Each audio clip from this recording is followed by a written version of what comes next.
Magpapatuloy ang 2025 NBA Finals ngayong Biyernes sa Game 6 kung saan may pagkakataon ng Oklahoma City Thunder na masungkit na ang kanilang inaasam na kauna-unahang kampyonato. Ang Indiana Pacers naman puntirya manalo sa kanilang home court para puwersahin ang winner-take-all Game 7 sa Lunes. Yan ang ulat ni teammate Darrell Oclares.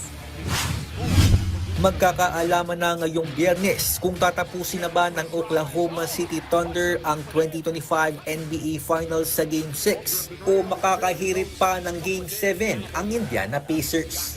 Isang panalo na lang ang kinakailangan ng Thunder para makamit ang matagal na nilang hinihintay na NBA Championship mula nang lumipat at mag-rebrand ang Seattle Supersonics noong 2008. Para sa OKC star guard at league MVP na si Shai Gilgeous-Alexander, nagbunga na ang ilang taong pagsisikap ng kanilang kupunan pero hindi pa ito matatapos hanggat mapasakamay nila ang kampeonato. It's been fun. Now the cusp of winning is not winning, and the way I see it, winning is all that matters. So it hasn't been fulfilling. We haven't done anything the way I see it, but I've built great friendships along the way. I've had a lot of fun playing basketball, and I think that's where you start. And the organization and the guys around me have done a really good job of building an environment that's fun to come to every day, and really just focus on work and getting better. And I think that's why we made jumps.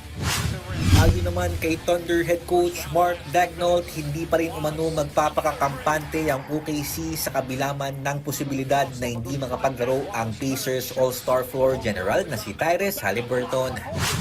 Haliburton's a great player. One thing we know is you don't underestimate great players. So in the case that he plays, we're expecting his best punch.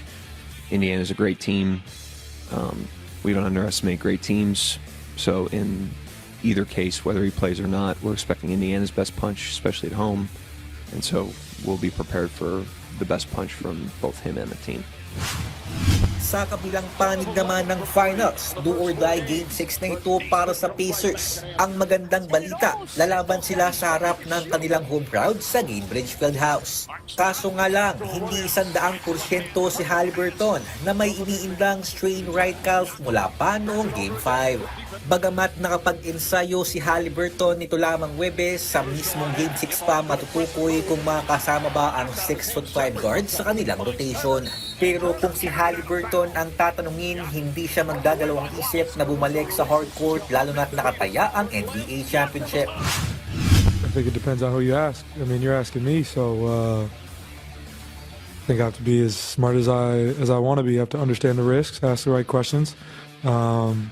But I'm a competitor. I want to play. I'm gonna do everything in my power to play, and that's just what it is. But I mean, I think the answer to that is depending on who you ask.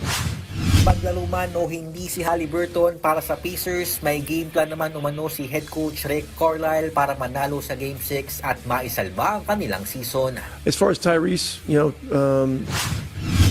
go through the day tomorrow. Our prep sessions tomorrow, late afternoon, and they'll get together and do some testing, and that will determine whether he plays or not. And if he doesn't play, we have a plan, obviously, if we're without him. Aarangkada ang Game 6 ng 2025 NBA Finals ngayong Biyernes, ganap na alas 8:30 ng umaga, oras sa Pilipinas. Darrell Oclares para sa Pambansang TV, para sa Bagong Pilipinas.